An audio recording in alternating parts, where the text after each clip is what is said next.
Vithal sir good morning అమ్మా. Good morning అండి. ఏంటండి బీజేపీకి సంబంధించి ముఖ్యంగా ఈసారి క్షేత్రస్థాయిలో డెఫినెట్ గా ఇవి పల్లెల్లో జరిగే ఎన్నికలు, పార్టీలతో సంబంధం లేదు, గుర్తులతో సంబంధం లేదు, బట్ సపోర్ట్ చేస్తారు. కానీ క్షేత్రస్థాయిలో బలాన్ని పుంజుకోవడానికి యూజ్ చేసుకునేటువంటి ఇవి ఒక ఎన్నికలు. సో ఈ క్రమంలో మరి బీజేపీ ఫిగర్ చూస్తే అంటే అంత ఫోకస్ పెట్టలేదా? అమ్మా, ముందుగా మీకు హెచ్ఎంటీవీ ప్రేక్షకులకి అదేవిధంగా దేవిప్రసాద్ అన్నకి ఇంద్రకి గుడ్ మార్నింగ్ తెలియజేస్తూ, ఇవి సహజంగా ఇంతకుముందు దేవిప్రసాద్ అన్న చెప్పినట్టు సహజంగా ఇవి పార్టీలకు అతీతంగా జరిగే ఎన్నికలమ్మా. పార్టీ సింబల్ మీద ఉండదు. గెలిచిన వాళ్ళు సహజంగా ఏం చేస్తారంటే, ఒకవేళ ఇతర పార్టీలు న్యూట్రల్ పర్సన్ గెలిచిన, టీఆర్ఎస్ సింపథైజర్ అయినా లేదా బీజేపీ సింపథైజ్ ఉన్న వ్యక్తి కూడా ఆ గ్రామంలో ఉన్నటువంటి అభివృద్ధి కోసం సహజంగా అధికార పార్టీ వైపు వెళ్ళిపోతాడు. గెలిచినా సరే సహజంగా ఉంటది. అధికార పార్టీ కూడా గెలిచిన వెంటనే నేను కాంగ్రెస్ మద్దతుతో గెలిచానని చెప్పడానికి బహిరంగంగా చెప్తారు. ఆ స్థానిక నాయకులు కూడా ఆ ప్రయత్నం చేస్తారు. నువ్వు గెలిచినావు, ఎట్లా గెలిచినా పర్లేదు కానీ మా పార్టీ పరంగా మేము చెప్పుకుంటామని చెప్తే సహజంగా ఏముంటది, లోకల్ ఎమ్మెల్యే ఉంటాడు, అధికారం ఇంకా 3 సంవత్సరాలు అధికారంలో ఉంటుంది. సహజంగా ఆ వాతావరణం గ్రామీణ ప్రాంతాల్లో ఉంటది. గెలిచిన ఆ ప్రజలు కూడా పెద్ద పట్టించుకోరు, ఎందుకంటే ఇది నాన్ పొలిటికల్ ఎలక్షన్, పార్టీలకు అతీతంగా జరిగినటువంటి ఎన్నికలు. ఈ ఎన్నికల్లో మేము నిజంగా చాలా మా పర్ఫార్మెన్స్ చూపించినట్టు కనిపిస్తా ఉంది. 160 170 సీట్లు అంటే సర్పంచ్ సీట్లు మేము కైవసం చేసుకున్నట్టుగా ఉంది. చాలా తక్కువ పూర్ పర్ఫార్మెన్స్ వాస్తవం చెప్పాలంటే. ఎమ్మెల్యే ఎలక్షన్స్ లో కొంత పర్ఫార్మెన్స్ ఉంది. ఎంపీ ఎలక్షన్స్ కి వచ్చేసరికి అద్భుతమైనటువంటి పర్ఫార్మెన్స్ చూపించడం బీజేపీ 57 ఎమ్మెల్యే నియోజకవర్గంలో ఆ రోజు మెజారిటీగా ఉంది, 8 ఎంపీ సీట్లు గెలిచిన తర్వాత. సో ఇవాళ ఈ ఎన్నికలు స్థానిక ఎన్నికలు కాబట్టి, లోకల్ బాడీ ఎలక్షన్స్ అనగానే ఇంకా 3 సంవత్సరాలు కాంగ్రెస్ పార్టీ అధికారంలో ఉంటుంది.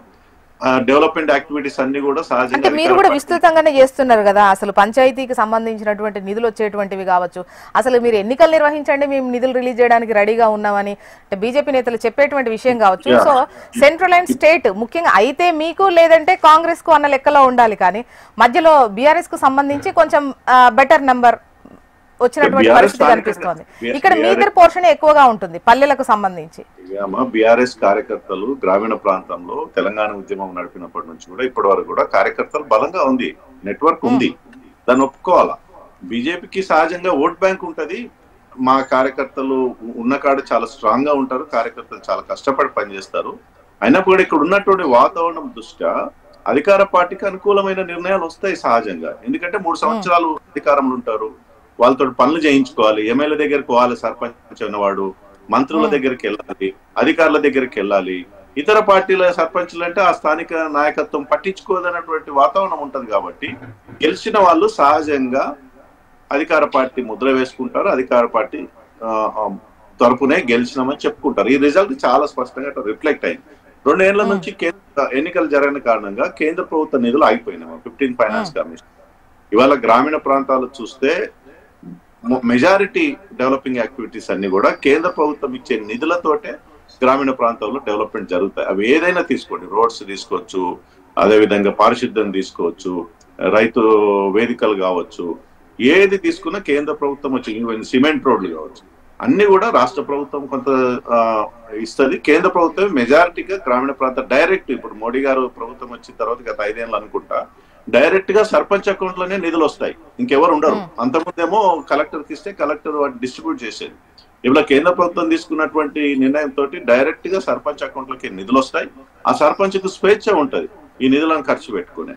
అదొక అవకాశం అయితే రాష్ట్ర ప్రభుత్వం పైన పర్మిషన్స్ అన్ని కానీ ఏదైతే స్థానిక నాయకత్వమే ఆ నిధులను కేటాయించడం కానీ, ఆ నిధుల పైన పర్మిషన్స్ ఇవ్వడం కానీ, ఎస్టిమేషన్ చేయడం కానీ, ఇవన్నీ కూడా స్థానిక నాయకత్వం స్థానిక యంత్రాంగం పైన ఉంటుంది, అధికార యంత్రాంగం పైన ఉంటుంది. కాబట్టి సహజంగా గెలిచిన సర్పంచ్ సహజంగా అధికార పార్టీ వైపు వెళ్తాడు, అధికార పార్టీ ముద్ర వేసుకుంటాడు.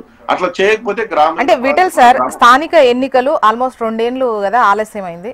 సో ఎన్నికల్లో బాగా పర్ఫామ్ చేసినప్పుడు మీకు ఎమ్మెల్యే స్థానాలు పెరిగాయి, ఓటు బ్యాంకు పెరిగింది.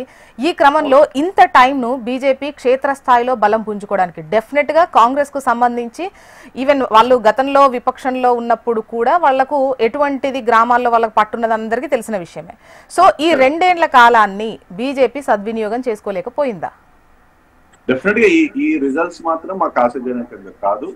మా పార్టీ నాయకత్వం రామచంద్రరావు గారి అధ్యక్షన రివ్యూ మాత్రం తప్పకుండా చేసుకోవాలి. ఎక్కడ పొరపాటు జరిగింది, ఎక్కడ సీరియస్ తీసుకోలేదా, ఏమైంది, ప్రజలు ఎటువైపు ఉన్నారనేది తప్పకుండా మేము రివ్యూ చేసుకొని రాబోయే మళ్ళీ ఎలక్షన్స్ ఉంటాయి, ఎంపీటీసీ జడ్పీటీ ఎలక్షన్స్ లో ఇక్కడ జరిగిన పొరపాట్లు సరిదిద్దుకునే ప్రయత్నం చేస్తాం.